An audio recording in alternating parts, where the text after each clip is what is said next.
Hello tout le monde, et aujourd'hui on se retrouve pour ma première vidéo qui a trait à la loi de la manifestation, loi de l'Assomption, tu l'appelles comme tu veux. En tous les cas, je voulais trop faire cette story time donc sur comment moi personnellement j'ai manifesté mon crush qui à l'époque était une personnalité publique.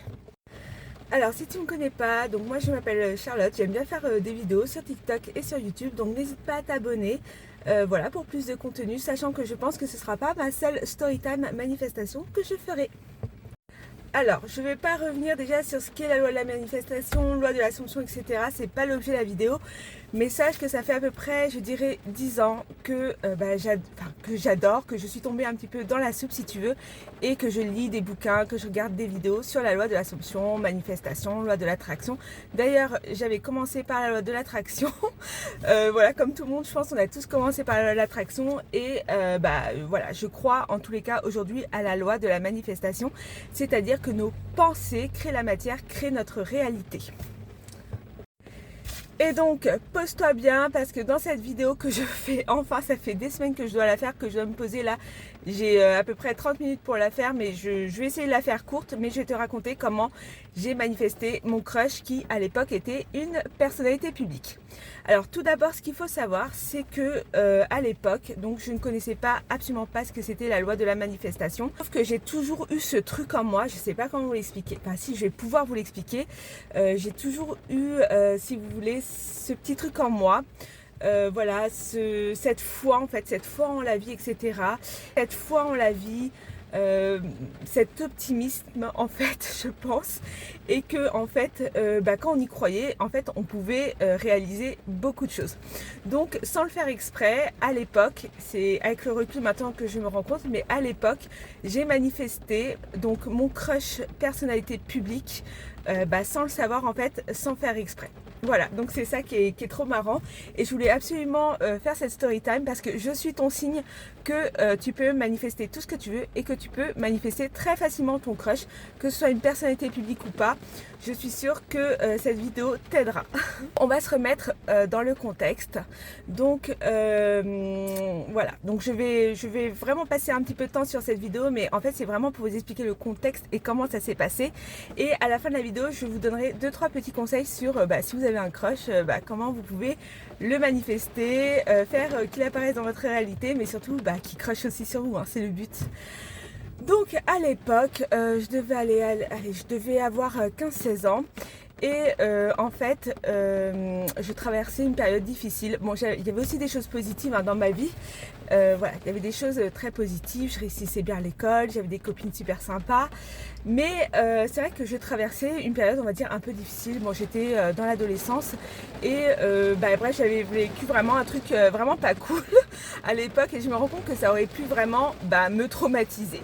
Donc peut-être que ça a été le cas, mais quoi qu'il en soit, moi j'ai réussi à passer le cap, on va dire ça, comme j'ai pu. Et notamment, j'avais un crush, toutes les ados en fait, de mon âge, rien d'extraordinaire, ou une crush.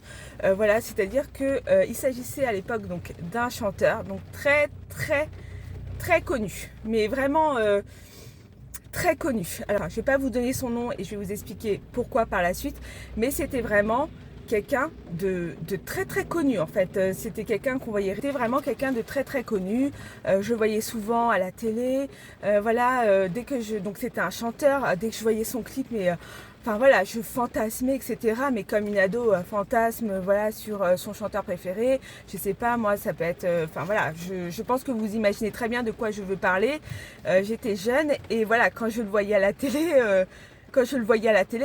Mes yeux s'écarquillaient. Et puis, en fait, c'était au-delà du physique. C'était en fait quelque chose de spirituel, je dirais, une connexion. Enfin, moi, en tous les cas, je le ressentais comme ça à l'époque. En fait, quand il chantait ses chansons, enfin, une chanson en particulier, par rapport à ce que je vivais moi personnellement, en fait, je me sentais complètement touchée. personnellement, au fond de mon cœur, enfin ça me faisait quelque chose, j'avais l'impression de vivre la même chose que lui, etc. En plus je le trouvais super beau, enfin vous voyez le truc, voilà, enfin voilà, la connexion physique et spirituelle, on va dire ça comme ça. En tous les cas, c'était à sens unique puisque bah, moi j'étais une petite lycéenne que personne ne connaissait dans son coin.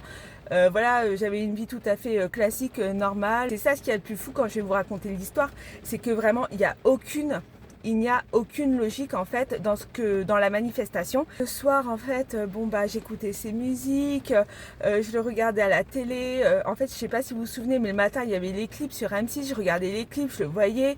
Ah puis franchement, après je veux pas donner trop de détails et tout, mais dans son clip il y avait un truc qui faisait que ça vibrait fort en moi, etc. Enfin, je sentais vraiment la connexion, etc.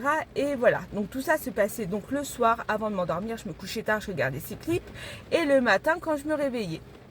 Bon bref, la vie passe, j'ai mon bac, bon j'ai pas non plus fait une fixette pendant je sais pas combien de temps sur lui, même si je l'aimais bien, bah, je suis rapidement passée à autre chose, c'est-à-dire que j'ai eu mon bac et après je suis partie étudier dans une ville. J'ai eu mon premier studio, j'avais mes études, donc mes études de droit, à l'époque je faisais des études de droit, j'étais très très impliquée dans mes études de droit, j'étais une étudiante vraiment très très sérieuse.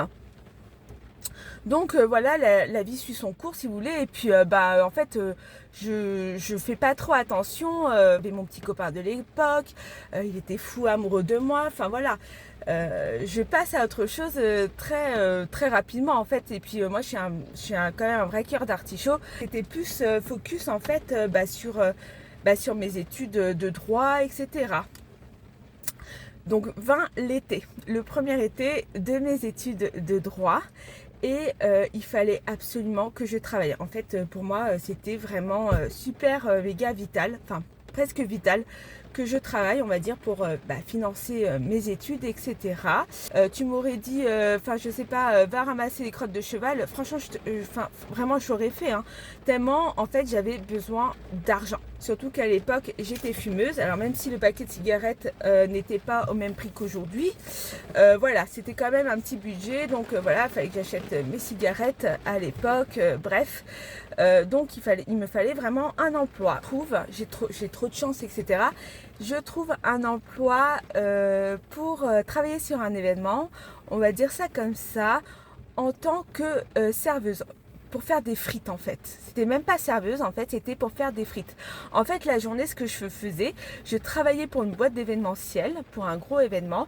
Donc je faisais des frites, je faisais des burgers, etc. Et le soir en fait j'allais travailler dans les restaurants en tant que serveuse. Voilà, pour vous expliquer mes journées. C'est-à-dire que de 8h à minuit, l'été, je parle du premier été de mes études de droit, je travaillais. Je bossais donc pour payer mes études.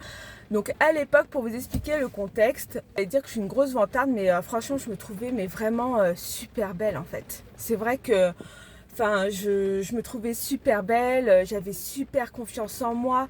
En fait, j'avais réussi ma première année de droit en travaillant en même temps. Je sais pas si vous vous rendez compte, mais en première année de droit, il n'y a que 10% des étudiants qui réussissent. Moi, j'avais réussi ma première année de droit alors que j'avais un travail à côté, plus j'avais trouvé ce travail, plus en fait physiquement, en fait j'étais toute mince parce qu'en fait, alors je dis pas que c'est bien d'être mince, mais à l'époque c'était vraiment les critères de beauté, c'était d'être super mince, c'était la mode de Paris Hilton, Nicole Richie, etc. J'étais vraiment toute mince, je rentrais dans un 36, voilà, alors même si j'avais pas beaucoup de sous pour m'habiller, c'est vrai que en fait j'avais vraiment confiance en moi quoi. Je me trouvais vraiment jolie, j'avais mon copain de l'époque, voilà, même si les temps étaient durs, mon seul problème en fait c'était juste l'argent. En fait, mon seul problème c'était juste de trouver l'argent. Je me trouvais intelligente, j'avais réussi mes études de droit, ma première année de droit, alors que il n'y avait pas beaucoup de monde qui croyait en moi. Enfin, je veux dire ça, ça donne de la force quand il n'y a pas beaucoup de monde qui croit en vous et que vous êtes là, vous faites votre première année de droit, même si vous n'avez pas une mention, vous réussissez. Enfin voilà, je vous explique un peu le contexte de l'époque et je trouve cet emploi-là en tant que serveuse. Et notamment pour faire les frites la journée. Et en fait, mon emploi de serveuse, je suis super dynamique. Et donc du coup, ça se passe super bien. parce qu'en fait, j'étais dynamique, j'envoyais, et puis les clients, ils étaient super contents. En fait, j'avais des gros pourboires, en fait, c'était incroyable. Et puis ça arrêtait pas, etc. Enfin, franchement, j'étais trop dans une bonne dynamique. Et en fait, ce qui s'est passé, en fait, par la suite, c'est que, en fait, on m'a demandé de venir. Et en fait, c'est là que ça s'est passé. Donc c'est là qu'on va arriver enfin au cœur du sujet. Le manager, en fait, donc il y avait un manager m'a appelé, il m'a dit bah tiens Charlotte, cet après-midi tu vas plus aux frites. Vous savez, c'était une baraque à frites avec l'odeur de la friture et tout. Et on m'a dit non mais toi en gros tu vas aller là. Bon moi j'obéissais sans rien dire, surtout qu'à l'époque voilà, c'est plus peut-être comme maintenant, mais en fait on obéissait, on disait rien. Moi là je me retrouve au sein d'une magnifique salle avec des petits fours de tous les côtés. Je me retrouve dans une salle super classe avec des nappes blanches, etc. Et j'étais là, waouh et tout, c'est beau. Et là, je sais pas, peut-être 10 minutes, un quart d'heure après, il y a des filles qui arrivent. Mais des filles, mais magnifiques. Mais les filles, elles étaient, que des. Mais vous savez, je sais pas si vous vous souvenez, mais c'était vraiment la mode, vous savez, des grandes blondes, Paris Hilton et tout. Et puis je vois cette fille, mais je me souviendrai toujours de cette fille hyper grande, 1m80, etc. Purée, qu'est-ce qu'elle a été belle, mais maquillée. C'était, maquillée, mais elle était magnifique, quoi. Je pense que c'était des hôtesses qui avaient été engagées par la société et que voilà, elles étaient là, du coup, pour accueillir des gens, etc. Voilà, donc voilà, c'était des hôtesses à mon avis, donc j'avais été mise au milieu des hôtesses. Et d'ailleurs, à l'époque, je me souviens, j'avais été mise là avec une copine de fac de droit qui était également une fille magnifique, grande, typée. Qu'est-ce qu'elle était belle cette fille. Franchement, elle aurait pu être mannequin, donc le syndrome de l'imposteur. J'avais rien à faire là-bas, mais quoi qu'il en soit, j'étais là-bas. Et tout, et puis on se met derrière les tables, etc. Et là, tout d'un coup, mais qui arrive, lui. Tout le monde l'a vu, en fait. En fait, j'étais dans une salle VIP, quoi. J'étais avec les VIP, j'étais là pour servir les VIP et tout. Et là, qui s'approche de moi. Je me souviendrai toujours. C'est gravé dans ma tête. Qui s'approche, alors qu'il y avait plein de monde et tout autour.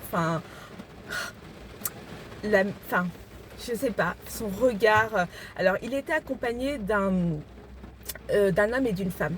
Il n'était pas tout seul, ils étaient trois, donc il y avait lui. Mais quand j'ai vu son regard,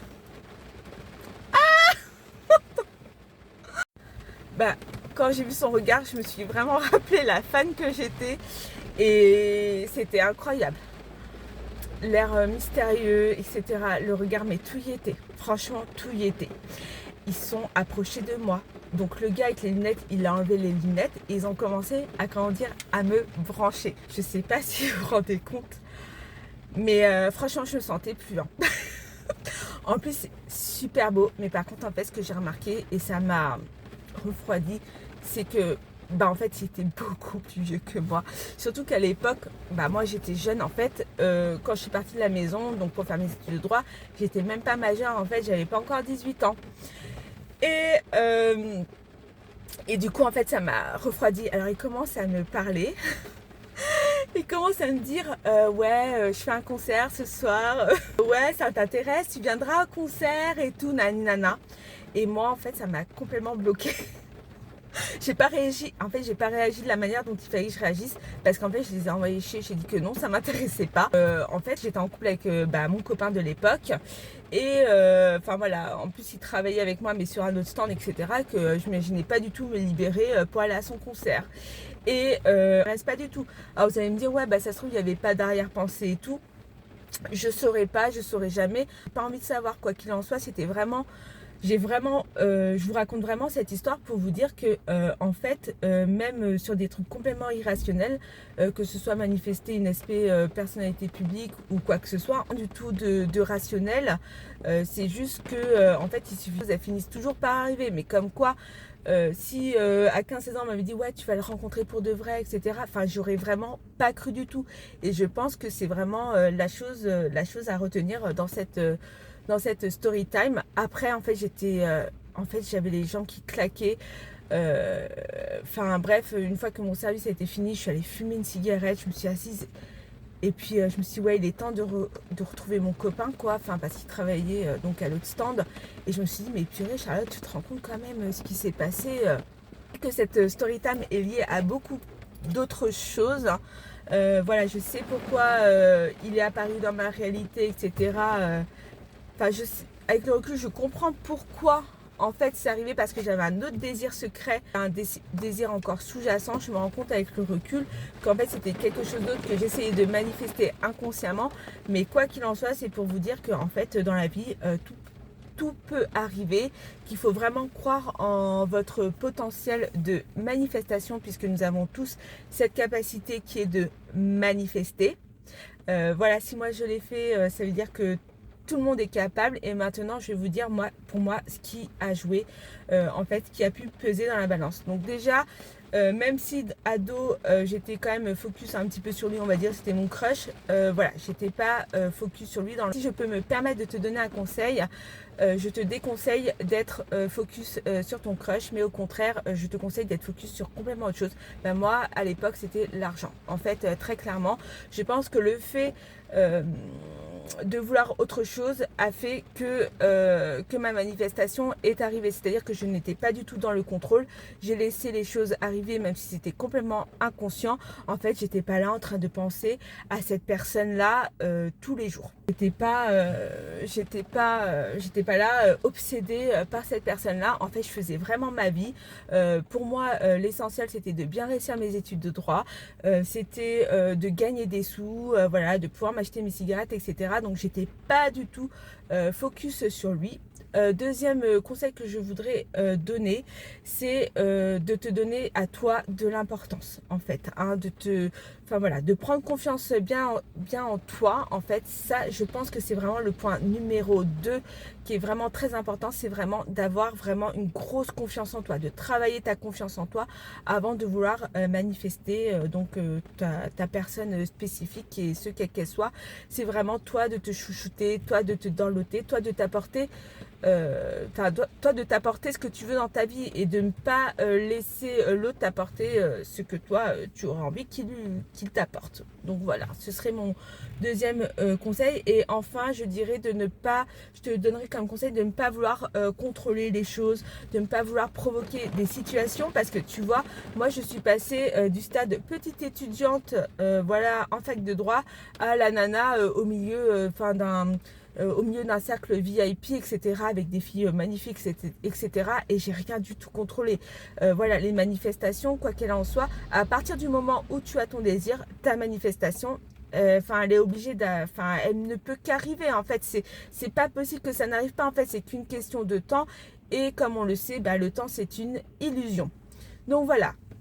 Avec le recul quand même, je trouve qu'il était quand même assez gonflé de venir me draguer, parce que, ou je sais pas, hein, peut-être qu'il voulait juste faire la conversation, bien que je ne le pense pas, parce que quand même j'étais tout juste majeure, lui il était marié en plus. Voilà, je trouve que voilà, c'était quand même assez culotté. Je pense qu'en effet, en fait, il était peut-être là juste pour faire son marché auprès des petites minettes. Voilà, je pense ça en fait avec le recul, voilà, à bientôt 40 ans. Je voyais pas les choses de la même manière. Voilà, c'est aussi pour vous expliquer un petit peu le contexte, le showbiz, etc.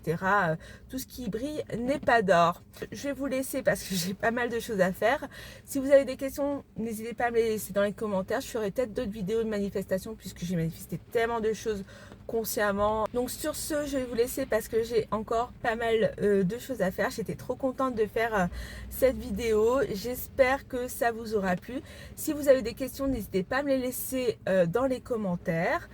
Si tu essayes de manifester ta personne spécifique ou autre chose, et ben écoute, je suis de tout cœur avec toi. Et surtout, si vous avez des story time manifestations, je serais trop contente de vous voir en fait, parce que j'adore les story time manifestations, j'adore la manifestation. Je suis passionnée de manifestation. Sur ce, je vous dis à plus.